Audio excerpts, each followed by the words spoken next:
Hi friends, आज हम कक्षा 10 की प्रश्नावली 1.1 का प्रश्न क्रमांक 4 को हल करेंगे। ठीक है फ्रेंड, जो इस प्रकार है। न्यूक्लियर विभाजन प्रमेयिका का प्रयोग करके दर्शाइए कि किसी भी धनात्मक पूर्णांक का वर्ग किसी भी पूर्णांक m के लिए 3m या 3n के रूप का होता है। इसको हमें हल करना है। ठीक है फ्रेंड्स, अब इसको हमें हल करना है। संकेत में दिया है, यह मान लीजिए x कोई धनात्मक पूर्णांक, ये संकेत में दिया है फ्रेंड्स, किताब में बुक पर देख लीजिएगा। ये संकेत में क्वेश्चन क्रमांक 4। ठीक है, ये संकेत में दिया है कि यह मान लीजिए कि x कोई धनात्मक पूर्णांक है। ठीक है, तो हम मान लेते हैं x कोई धनात्मक पूर्णांक है। तो हम मान लिए कि x कोई धनात्मक पूर्णांक है। ठीक है, माना कोई धनात्मक पूर्णांक है। ठीक है, तथा b बराबर 3। तो b बराबर 3 हम क्यों माने फ्रेंड्स? क्योंकि ये जो है आपका ये के लिए क्या है, ये 3m है और 3m+1, इसी को हमें सिद्ध करना है, होता है कि नहीं, कि रूप का पूर्णांक होता है कि नहीं होता है। ठीक फ्रेंड, तो b बराबर 3 ये क्या हो गया आपका, ये भाजक है। b बराबर 3 क्या माने, भाजक है। ठीक है, इसको हम आगे समझेंगे फ्रेंड्स। b बराबर 3 क्या है, भाजक। b बराबर 3 भाजक है।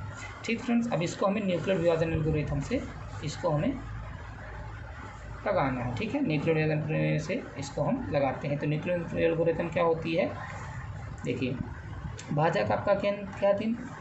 ठीक है, भाजक आपका 3 है फ्रेंड्स, और संकेत क्या आप माने हैं, x। ठीक है, तो हम 3 का भाग देंगे x में, तो हमें नहीं पता कितनी बार जाएगा, लेकिन हम मान लेते हैं कि ये q बार जाएगा। ठीक है, q आएगा, और शेषफल भी हमको नहीं पता, तो हम शेषफल मान लेते हैं कि r आएगा। ठीक है, तो अब न्यूक्लियर विभाजन एल्गोरिथम क्या होती है, न्यूक्लियर विभाजन एल्गोरिथम होती है कि भाज्य बराबर भाजक गुणे भागफल प्लस शेषफल। ये क्या होती है फ्रेंड्स, न्यूक्लियर विभाजन एल्गोरिथम। ठीक है, भाज्य बराबर भाजक गुणे भागफल प्लस शेषफल, ये होती है न्यूक्लियर विभाजन एल्गोरिथम। इसको हम रफ कार से अब फेयर कॉपी में लिख लेते हैं। रफ कार करने के बाद ये हम फेयर कॉपी में इसको हम लिख लिए फ्रेंड्स। ठीक है, अब इसको हम लिख लिए। अब आगे चलते हैं फ्रेंड्स। ठीक है फ्रेंड्स, तो आपका भाज्य कितना है, भाज्य x है। भाजक कितना था, भाजक कितना माने हैं, ये देखिए, ये भाजक कितना था, 3 से भाग दिए थे हम x में, 3 गुणे q, भागफल कितना आया था आपका q। ये है फ्रेंड्स, भागफल कितना आया था, ये भागफल कितना आया, q आया। ठीक है, और शेषफल कितना आया, r आया। ठीक है, तो इसको हम लिख लेते हैं, शेषफल r। अब इसको हम इस प्रकार भी लिख सकते हैं, 3q + r, है ना, ये इसका गुणा कर दें, मल्टीप्लाई हो गया। ठीक फ्रेंड्स, अब इसको हम आगे चलते हैं। अब हमें r का मान कितने प्राप्त हो सकते हैं फ्रेंड्स, हमें r के मान 3 प्राप्त हो सकते हैं। r के मान, अब r के संभव मान, तो r के संभव मान कितने हो सकते हैं, या तो 0 हो सकता है, या तो 1, या तो 2, या तो 3, लेकिन 4 नहीं हो सकता। क्यों फ्रेंड्स, क्योंकि भाजक से बड़ा r का मान नहीं हो सकता है। ठीक फ्रेंड्स, शेषफल कभी भाजक से बड़ा नहीं हो सकता। अगर भाजक से बड़ा होगा तो शेष पूरे भाग उसका उसमें चला जाता है। तो r के संभव मान 0, 1, 2, 3 हो सकते हैं, मिल सकते हैं हमको। ठीक फ्रेंड्स, अब इसको हम इस तरह भी लिख सकते हैं। अब चूँकि, ठीक है, 0 > r लेस देन b, मतलब कि 0 r का मान 0 के बराबर होगा। ठीक है, और r का मान b से छोटा होगा, इसका मतलब ये होगा फ्रेंड्स। ठीक है फ्रेंड्स, इसको हम इस तरह भी लिख सकते हैं, r b की जगह में हम 3 लिख दिए। अब आगे चलते हैं फ्रेंड्स। ठीक है, अब लिखते हैं, तो x बराबर आपको क्या मिला है, x बराबर इसको लिख लेते 3q + r। ठीक है, ये x बराबर, अब दोनों पक्षों का वर्ग करने पर, ठीक है, ये दोनों पक्ष वर्ग करते हैं, तो x का वर्ग प्लस बराबर 3q + r का इसका वर्ग। ठीक फ्रेंड्स, इसका वर्ग कर सकते हैं, लेकिन फ्रेंड्स हम क्या करेंगे, अभी जैसे देखिए हमको अभी एक और करना है कि r का मान हम यहाँ पर लिख देते हैं कि r बराबर 0 रखने पर, क्योंकि इसका वर्ग कर देंगे। r का मान हमें 3 जो प्राप्त हुए हैं फ्रेंड्स, उसको हम r का मान 0 रखते हैं, ठीक है। एक बार r बराबर 0 रखने पर, ठीक है।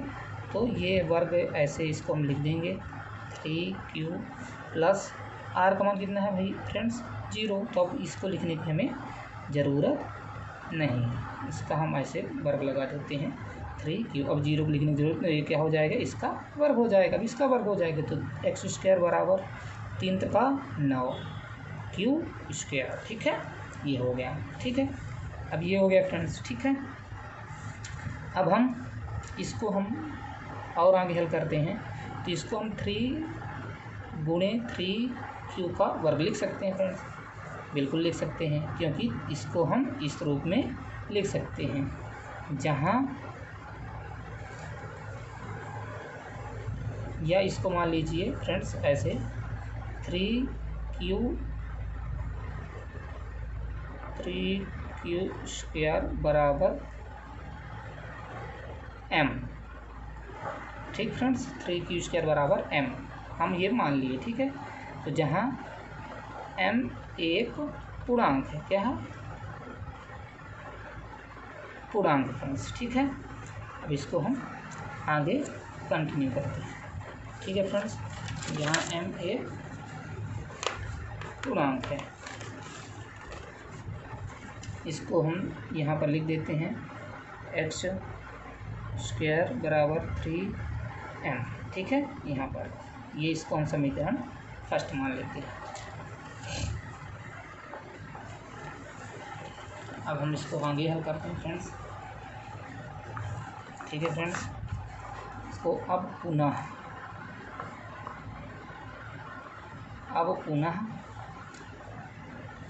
r बराबर 1 रखने पर, क्या रखेंगे फ्रेंड्स, r बराबर 1 रखने पर, अभी r बराबर हम कितना रखे थे 0, तो अब r बराबर 1 रखेंगे। वही x के मान पर x बराबर 3q प्लस r, इसकी जगह में हम 1 रख देंगे, 3q प्लस 1, ठीक है।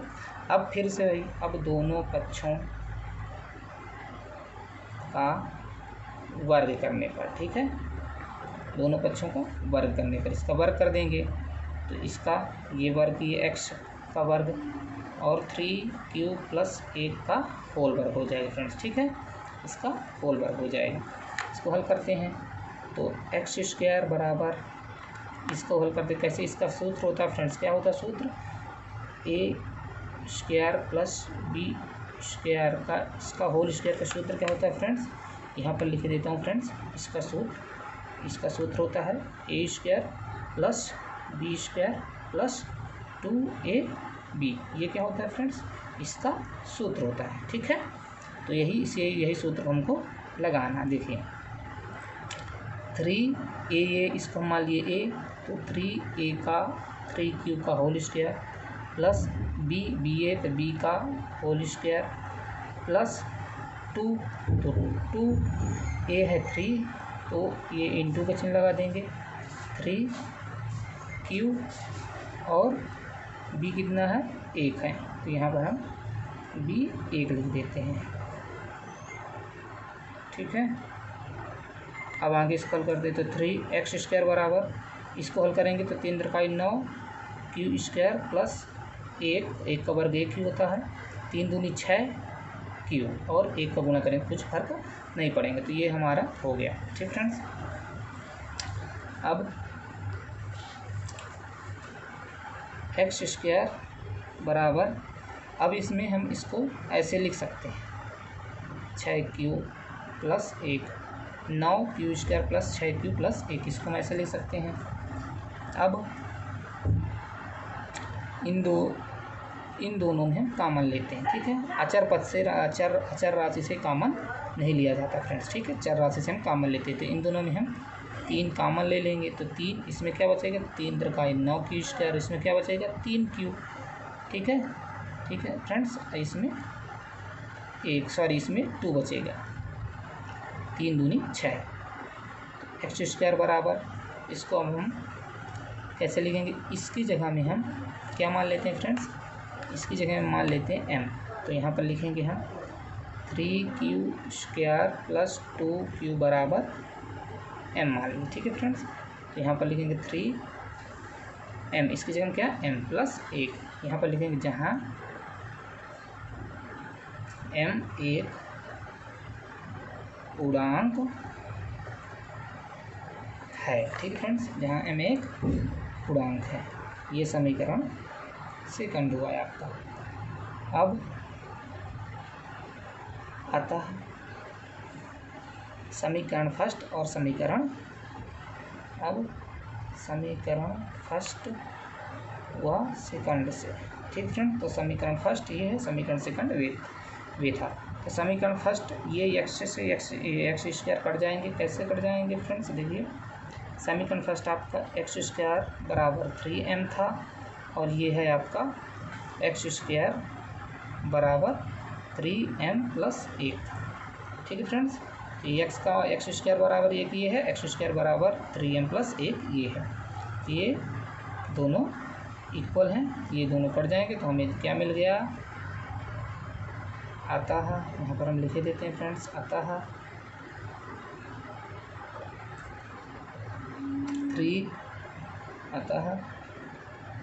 3m या 3m + 1 एक धनात्मक